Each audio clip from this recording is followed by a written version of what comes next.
오늘도 굉장히 많은 이슈가 나왔습니다. 매매하기에는 쏠림 현상이 강해서 쏠리는 곳에서만 매매를 하면은 또 나쁘지 않은 것 같고, 그런데 다른 종목들도 여러 개 갖고 있다 보면은 또 은근히 소외받으면은 여기에서 가랑비에 옷 젖듯이 손실폭이 굉장히 또 커질 수 있는 그런 시장인 것 같습니다. 오늘 어떤 이슈들이 있었는지, 또 외국인의 포지션은 어떤 변화가 있었는지 한번 정리해 보도록 할게요. 오늘 시장 같은 경우에는 역시나 또 반도체 쪽에서 순환매 장세가 계속 지속되고 있어요. 그 외에도 뭐 변압기나 방산, 엔터까지도 좋은 흐름이 나왔던 게 오늘 시장의 특징적이었습니다. 외국인 오늘 2,700억 순매수를 했어요. 코스피. 그런데 이것도 깔끔합니다. 어제 그냥 삼성전자, 하이닉스 두 개만 보면 된다 그랬잖아요. 오늘의 외국인 수급은 그냥 하이닉스 몰빵. 하이닉스 2,000억, 2,100억을 순매수하면서, 하지만 기관은 좀 매도를 했네요. 외국인이 2,100억, 하이닉스 거의 이렇게 몰빵을 하면서 오늘 시장은 별로 딱히 특징적인 게 많이는 없었습니다. 삼성전자는 그러면은 들어왔냐? 거의 보합권이네요. 오히려 기관이 조금 들어왔습니다. 시간차를 두고 그럼 삼성전자도 조금은 이제 따라가는 모습이 언제든지 나올 수 있으니까, 팔만전자 그 고지를 앞두고 지금 계속 올라갔다가 밀렸다가 지금 반복하고 있거든요.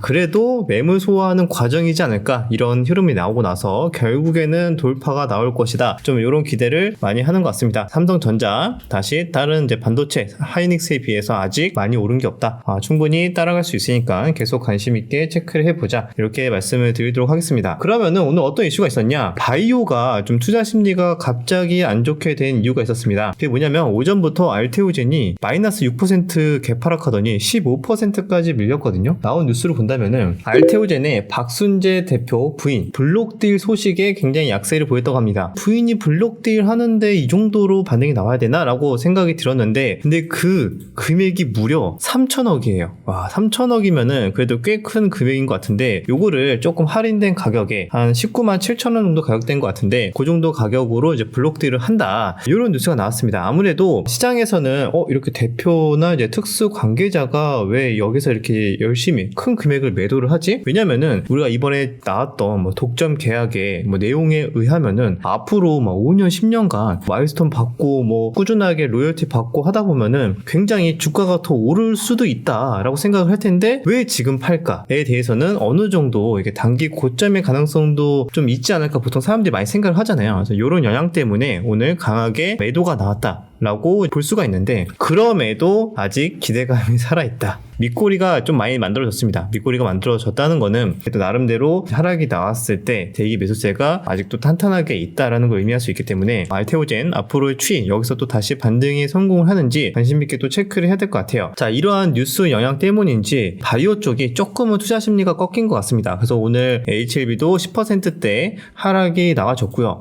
대부분의 바이오 종목들이 약간의 추세가 조금 꺾이는 듯한 이런 하락이 나왔다. 그럼에도 레고캠은 그래도 오르네요. 같이 하락을 했다가 막판에 종가 고가로 올리더니 시간에서도 조금 올리고 있습니다. 그래서 요거는 다른 바이오 종목과 다른 모습을 보여주고 있다, 레고캠 바이오. 자, 그래서 바이오 쪽이 전반적으로 안 좋았던 게 이제 특징적이었고, 그리고 또 이런 뉴스가 또 겹쳐서 나오네요. 화천기계도 급락이 나왔습니다. 물론 매매를 하신 분들은 많이는 없었을 것 같은데, 정치 테마 자체를 잘 안 하시는 분들이 많아서 화천기계가 오늘 거의 장중에 하한가를 갈 뻔했어요. 그 이유가 뭐냐? 이것도 비슷합니다. 자, 화천기계는 최대 주주가 이제 특수 관계자들이랑 같이 전량 매도를 했어요. 전량 매도를 해가지고 야, 이거 다 팔았다고? 라고 생각할 수 있겠지만, 지분율로 봤을 때는 그렇게 많지는 않았어요. 한 2%에서 특수 관계자들 다 합치면 한 4% 아래 정도인 것 같은데, 아무튼 의미가 중요하죠. 이 4%의 지분이어도, 2%의 지분이어도 이번에 사실 관계가 없는데 정치 테마로 엮여서 급등을 했으면은 저 같아도 좀 팔고 싶을 것 같긴 해요. 그죠? 우린 관계 없는데 갑자기 너 정치 테마 하면서 막 2배 넘게 오르고 있어. 그러니까 최대 주주도 못 참고 다 매도를 했다고 합니다. 요거는 당연히 악재죠. 그리고 내일부터 선거 공식 운동이 또 시작이 되잖아요. 아마 그 전에 이분들이 선수이지 않을까, 그 전에 이슈 소멸이 되기 전에 약간 매도를 한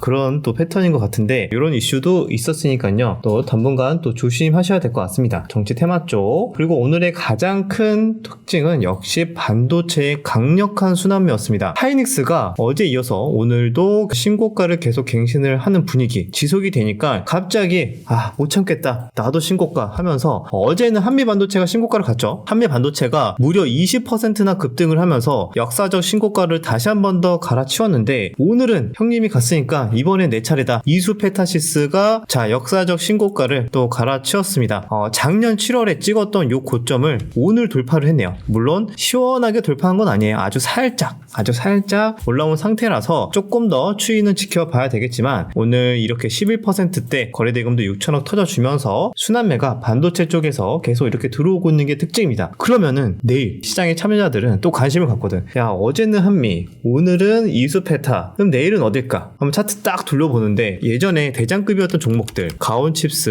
10만원에서 왔다 갔다 하고 있고 제주반도체는 61선 아래까지 내려와서 계속 계단식 하락이 나와주고 있고 근데 갑자기 기술적 반등이 나와도 뭐 이상하진 않고 지금 분위기에서 그 외에도 뭐 HPSP도 조용하죠. HPSP도 오늘 장중에 살짝 투매가 나왔던 것 같고요. 그래서 차트들을 좀 둘러보면서 많은 분들이 좀 눈치 싸움을 좀 할 것 같아요. 그리고 하나마이크론도 오늘 조금 반등이 세게 나왔거든요. 10%대 강세가 나왔다. 그래서 이런 식으로 반도체 내에서 갑자기 너도 나도 하면서 순환매가 들어오는 장세니까 반도체 종목들 잘 넣어놓고 수급이 들어오는 종목 체크를 하시는 게 중요할 것 같습니다. 그 외에도 리노공업 최근에 일주일 정도 눌림이 나오다가 오늘 다시 11선 위로 올라오면서 얘도 전고점이 얼마 안 남았네요. 그래서 이런 흐름들 바이오 쪽 계속 순환매 장세 지속될 걸로 판단이 된다. 그렇게 보고 있습니다. 자, 그 외에는 방산 계속 강했다고 말씀을 드렸고 하나에어로 계속 오늘도 신고가 LIG 넥스원은 전고 돌파 얼마 남지 않은 상황. 그런데 사실 관심이 많이 없었던 현대 로템이 조용히 올라왔어요. 조용히 얘는 언제 또 전고점까지 왔대. 단기 저항대니까 저항대 맞고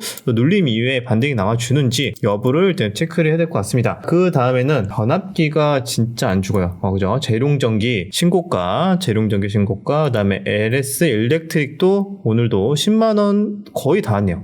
10만원 다 왔고 일진전기도 추세가 5일선 11선을 깨지 않고 계속 한 달 내내 오르고 있습니다. 변압기 쪽이 정말 산업의 성장, 또 우리 예전에 한 얼마 안 됐죠? 일론 머스크가 이쪽 변압기가 나중에 엄청나게 공급 부족에 시달릴 거다 그런 얘기를 해서 그런지 몰라도 그 이후에 쉬지도 않고 올라가고 있습니다. 그래서 변압기 또 여기 내에서 한번 또 낙주 안 주나 이렇게 째려보시는 분들 꽤 있을 것 같습니다. 그 다음에 오랜만에 저점에서 계속 횡보하다가 관심을 못 받았는데 엔터주들이 강세를 보였습니다. 엔터주들 강세를 보였는데 그 중에서 차트상에서 눈에 띄었던 게 하이브랑 SM 정도가 좀 보이는 것 같아요. 하이브가 오랜만에 한 7% 가까이 상승이 나와줬다. 거래량도 꽤 증가를 했어요. 왜냐면 거래 대금으로만 본다면은 2천억 가까이 터졌거든요. 요 정도 거래 대금이면은 나쁘지 않은 거래 대금이다. 최근에 이런 저항대로 계속 작용을 했던 60일 이동평균선을 돌파하는 모습이 나왔기 때문에 이 이후의 흐름 또 관심 있게 봐야 될 것 같습니다. 뉴스로 본다면은 하이브, 유니버셜 뮤직 그룹과 음반원, 독점 유통계약 이런 것도 있는데 요거 때문에 주가가 올라왔다고 보기는 좀 어렵고 전반적으로 조금 투자 심리가 엔터 쪽이 좀 좋아진 것 같습니다. 5월달에 뉴진스 컴백도 있다고 합니다.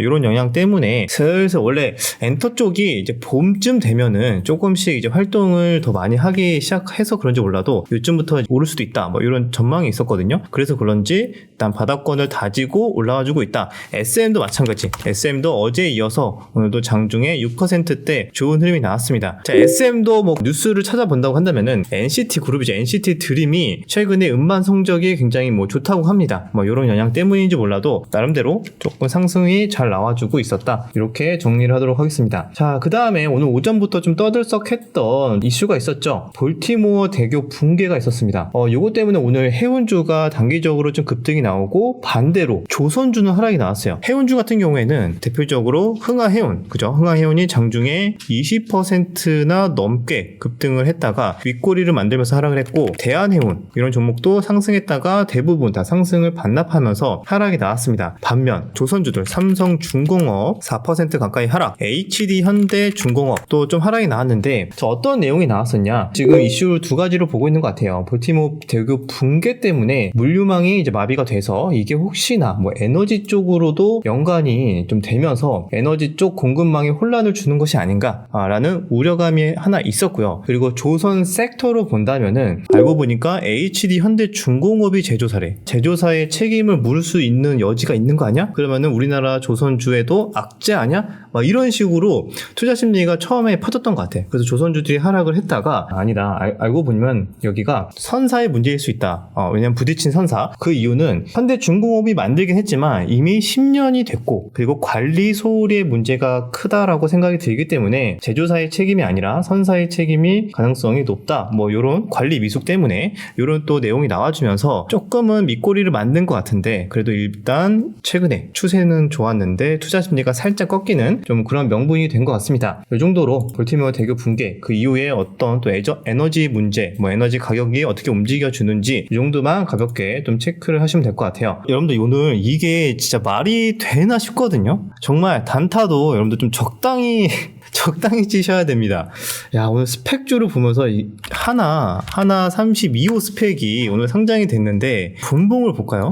이 5분봉이에요. 미친듯이 갭이 떠서 오전에는 잘 슈팅이 나왔다가 마지막에 엄청나게 오후장이 폭락이 나오더니 심지어 동시호가의 33% 급락했어요. 여기 마지막에 점 하나 있거든요. 여기서 끝난 거 아니에요. 마지막에 33% 동시호가에서 개파락하면서 이렇게 끝났어요. 그리고 지금 시간 외에서도 거의 뭐 하한가야. 이 스펙주가 주식수가 한 320만 주로 나와 있거든요. 320만 주인데 오늘 거래 대금이 5천억이야. 그러니까 거래량이 9천만 주예요. 그 말은 320만 주의 주식수가 30바퀴 돈 거예요. 30바퀴. 다 단타라는 거죠. 얼마나 뭐 자전거래도 하고 뭐 단타 하시는 분들 계속 샀다 팔았다 하고 그렇게 하는데 해도 이 정도 단타는 좀 너무하지 않았나 뭐 이런 생각이 들긴 합니다. 왜냐면은 스펙존 딱히 뭐 의미가 없거든요. 이게 나중에 뭐 어디가 상장이 된대 뭐 이런 호재가 붙으면 그때부터 뭐 슬슬 올라가긴 하는데 이거는 그냥 이유 없이 그냥 돈 넣고 돈 먹기 느낌으로 다들 그냥 여기서 논 것 같아. 이런 단타들 혹시나 잘 모르시는 분들 장중에 변동성 좋으니까 한번 매매해볼까 했다가 이런 스펙주들은 잘못 건드리면은 이렇게 동시호가 한 방에 30% 맞을 수도 있다는 거 조심하시길 바라는 마음에서 이렇게 조금 말씀을 드렸습니다. 오늘 시장 한번 정리를 해볼까요? 어제 또 레인보우 로보티스가 오늘 또 양파 로봇 공개를 한다고 했는데 딱히 보긴 봤는데 좋은 것 같기도 하고 좀 아닌 것 같기도 하고 왜냐면 이게 공장용 투입 로봇이라서 우리가 예전에 너무 막 휴머로이드 로봇 생각하면 안 되고 공장에서 일할 로봇이라서 좋은가? 아닌가? 약간